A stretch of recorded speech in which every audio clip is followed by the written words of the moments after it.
July 2nd, 2018 is the second day truly of the madness, the July madness of NBA with the free agency. Welcome to Third Down. I'm your host, T. Wayne the Don. It's been a while since my birthday, since we've been on the air times, talk a little bit, talk not too long. We just gonna talk about the last 48 hours for sure. It's been kind of hectic. Some old people have signed. Oklahoma City is doing their work right now to get some help. Look like they're getting some bench help right now. They signed Nerlens Noel. That's a great pickup coming off the bench. I like what they did with that one. Talk about Oklahoma City. We're going to talk about New Orleans and how DeMarcus Cousins might be hosting, maybe not hosting, using the Lakers to hold hostage to the Pelicans to see if he can get out some more money.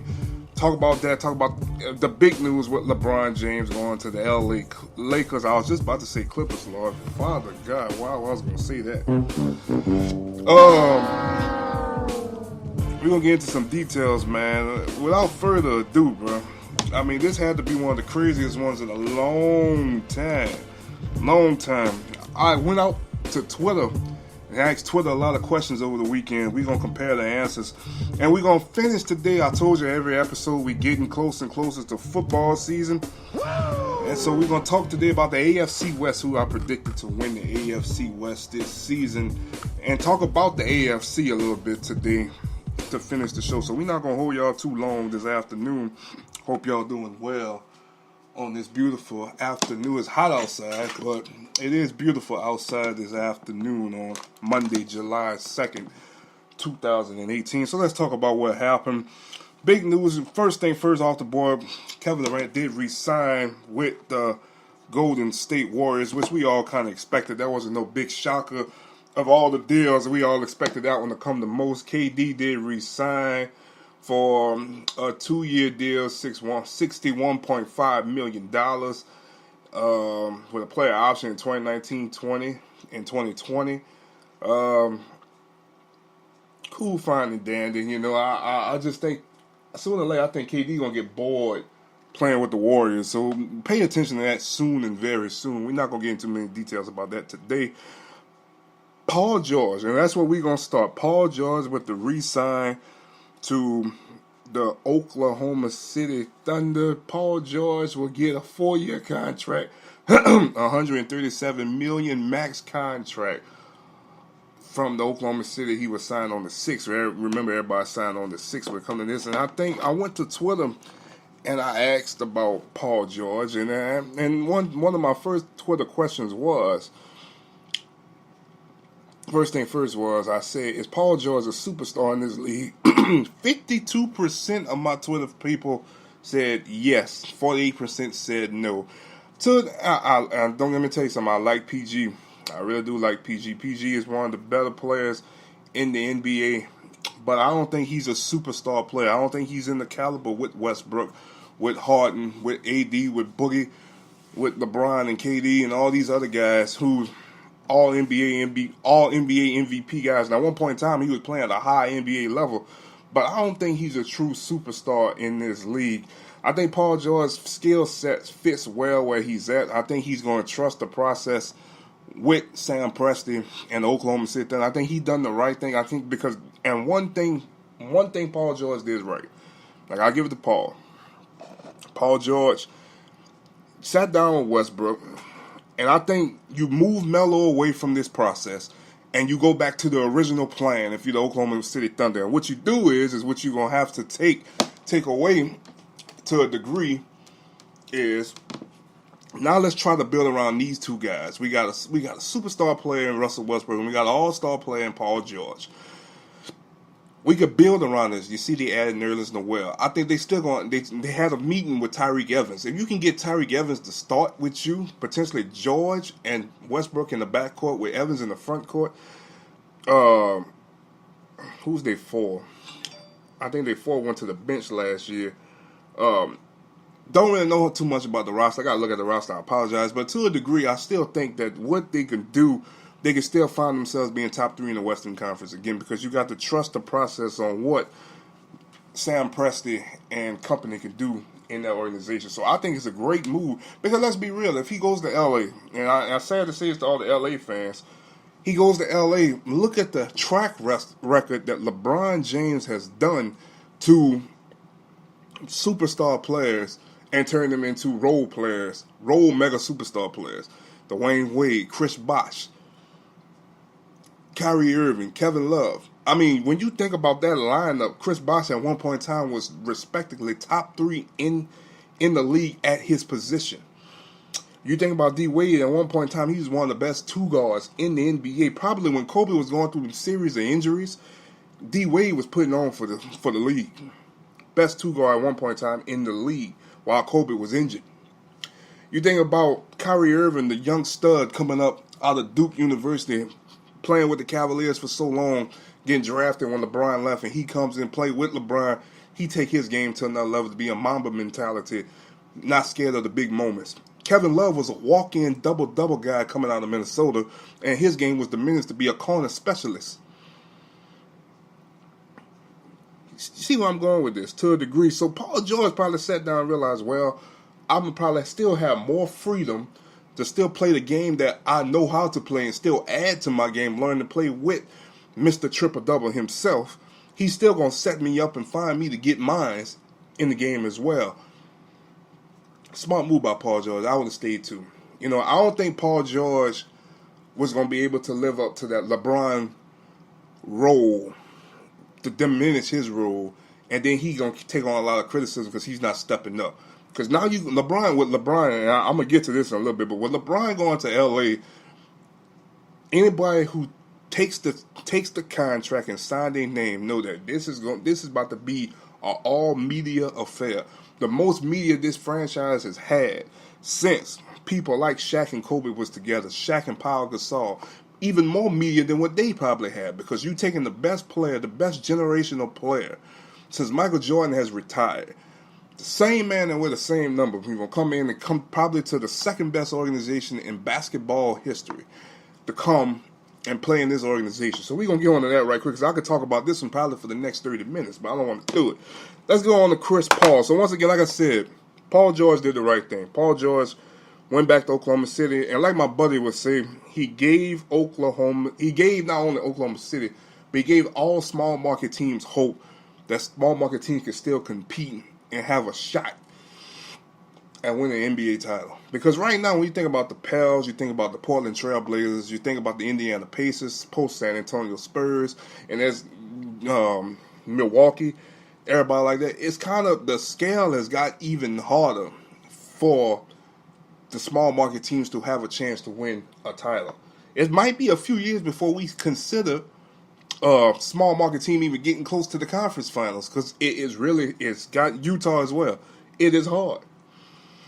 Chris Paul. Now, this is what my biggest question was. Chris Paul, at the age of 33, he gets a 4-year contract, $160 million for 4 years. So at the age of 33, I went to Twitter. I asked Twitter, is Chris Paul, out of 78 votes, is Chris Paul worth $160 million at the age of 33? 67% said no.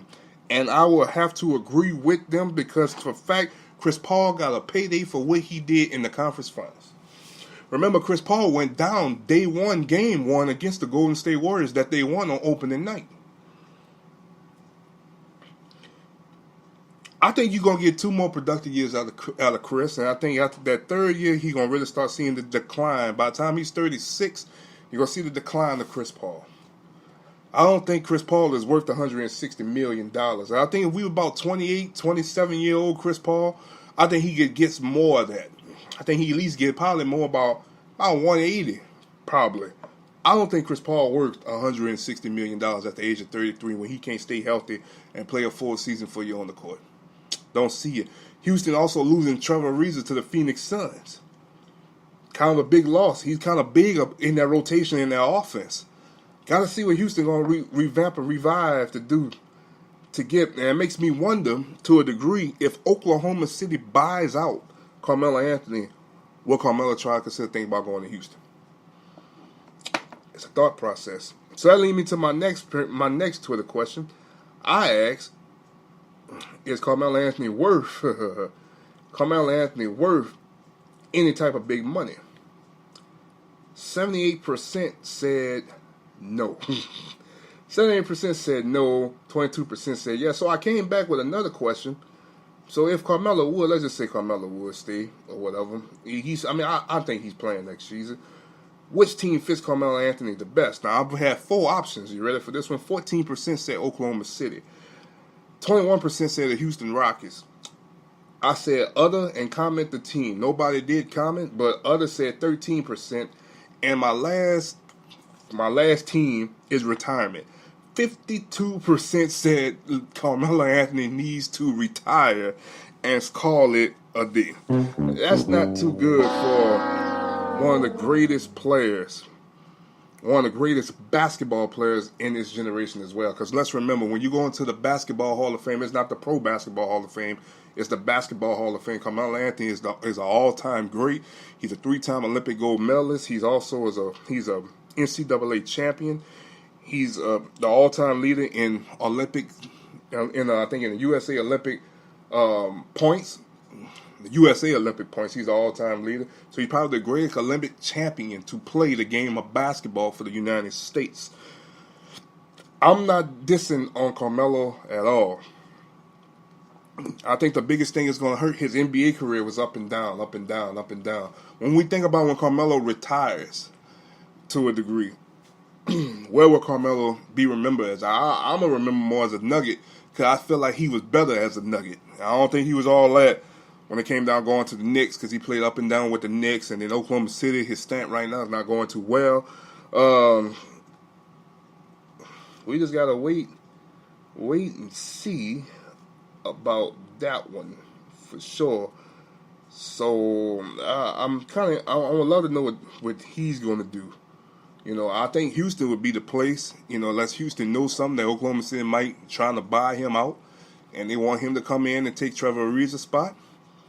He just got to make some shots. I think he could play that role a little better than Trevor Ariza. Melo can still find ways to pick spots on the court at times. So, that would be an upgrade to your lineup to a degree. But it ain't my business.